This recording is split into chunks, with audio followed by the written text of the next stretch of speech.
Hello दोस्तों, मैं doctor Dharmendra Kumar Sinha, visiting professor and psychologist. कल मैं हंगरी के रचनाकार जिमोद मोर्टज की एक महत्वपूर्ण कहानी यूडिथ आस्टर का फर्स्ट पार्ट मैंने शेयर किया। उसी की आज की मेरी दूसरी कड़ी।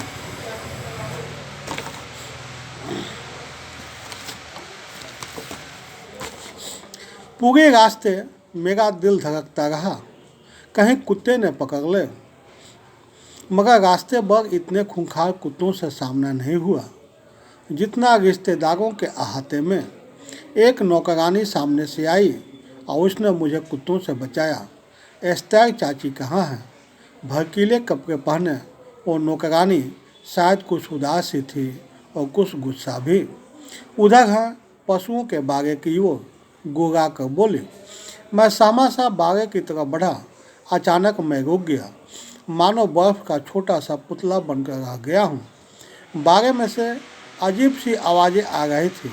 छोड़ो मुझे। एस्तर चाची की आवाज़ सुनाई दी, पर ऐसे जैसे चिल्लाना चाह रही हो। कुछ झगड़ा सा सुनाई दिया। बदमाश, एस्तर चाची हंसते हुए बोली। सुअर, बदमाश। कोई मर्दाना हंसी सुनाई दी।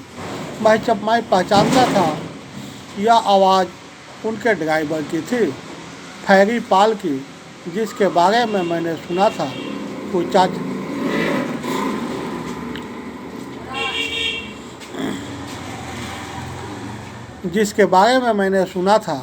चाची की नौकरानी की वजह से यहाँ काम करने लगा था। क्या चाहते हो? फुसफुसा कर चाची बोली। आओ ना, पाल बोला। फिर शांति हो गई। मैं ऐसे खड़ा रहा मानो एक प्रतिमा, पर मुझे इस बातचीत का एक शब्द भी समझ में न आया। जाने दो, फुसफुसा कर फिर से चाची बोली। आओ, अगर नहीं आई तो मैं बागा जला दूंगा। मुझे पागल न बनाओ। बागे में हलचल हुई और चाची तेजी से बाहर दौड़ी। जब उन्होंने डरते हुए फटी फटी आंखें लिए दरवाजे पर कदम रखा तो फौरन उनकी निगाह मुझ पर पड़ी। समझी कि मैंने सब कुछ देख सुन और समझ लिया।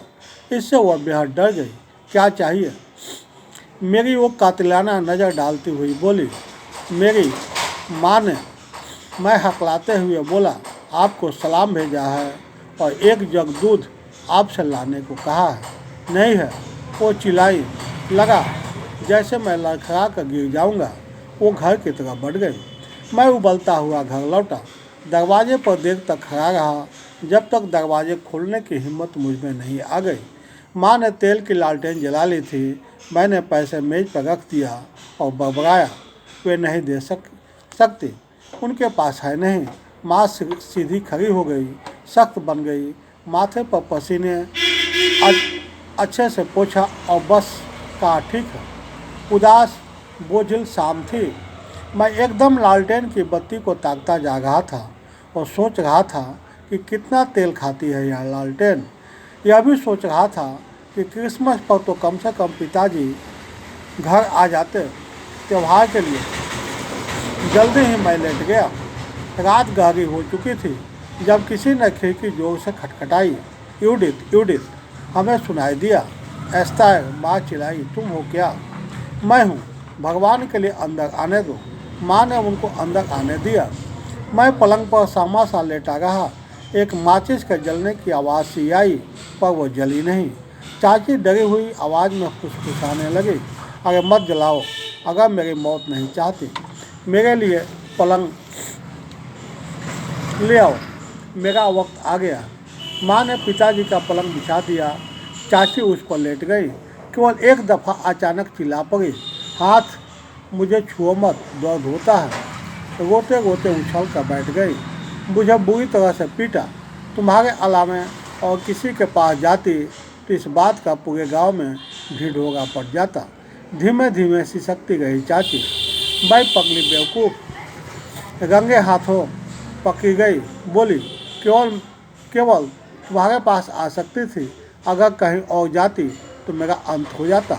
तुम्हारे अलावा कोई भी मेरा हाल सब जगह सुना देता। कराती रहीं, सिसकती रहीं और रोती रहीं। मैं जानती थी तुम्हारे पति घर पर नहीं है और इसके अलावा तुम तो वैसे भी जानती ही हो। मैं, माँ बोली। बताया नहीं बच्चे ने, मैं शायद चक्कर खाकर पलंग से गिर ही जाता, माँ बोली उसी गोबीली शांत आवाज़ में जिससे मैं भी कांपता था और पिताजी भी घबरा जाते थे। मेरा बच्चा ऐसी बातें नहीं करता। एस्टर चाची एकदम शांत हो गई। उसके आगे एक शब्द न बोली, न रोई न सिसकी। सुबह जब सो कर उठा सब कुछ तरतीब से लगा था। तंदूर गर्म हो चुका था, माँ काम में लगी थी। मैंने कपड़े पहने और नाश्ते का इंतजार करने लगा। इसी समय एस्टर चाची की नौकरानी अंदर आई, मुस्कुराते हुए बोली, मेरी मालकिन ने एक मटका दूध भेजा है। ठीक है सुजन, अपनी मालकिन से मेरा धन्यवाद कहना और रुको, उनके लिए यह कान के बूंदे लेती जाओ, यादगार के लिए पहन लो। माँ ने मखमली बक्सा खोला और उसमें से सबसे खूबसूरत बूंदे निकाल कर दे दिए। मैं इंतज़ार में था कि फिर से एक बार नाश्ते में दूध पीऊँगा, पर माँ ने वो मटका उठाया और शांति से आराम से उसे बर्तन धोने वाली जगह पर उगलना शुरू कर दिया। हमारे पास जो इकलौता भालू था, शायद उसके लिए मेरा रंग फीका पड़ गया। माँ ने मेरी तरफ देखा, चौंक गई और हाथ एक क्षण को ढीला पड़ गया। दूध को उगलने की गति मध्यम पड़ गई। अंत में लंबी सी आह भरी, जैसे उनके हृदय को चोट सी लगी। दुख भरे खूबसूरत चेहरे पर एक आंसू ढुलक आया। बोली, ला बेटे, अपना कप मुझे दे दे। मित्रों, कैसी लगी ये कहानी? यदि अच्छी लगी हो तो निश्चित रूप से यूट्यूब के कमेंट बॉक्स पर आप अपना ओपिनियन सेंड करेंगे। साथ ही मेरे इस वीडियो को ज़्यादा से ज़्यादा लाइक शेयर और सब्सक्राइब करें, ताकि मैं अन्य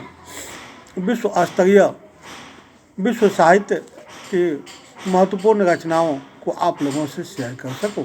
अंत में आप मेरे वीडियो को देख रहे हैं, समय दिए, इसके लिए so many thanks to you.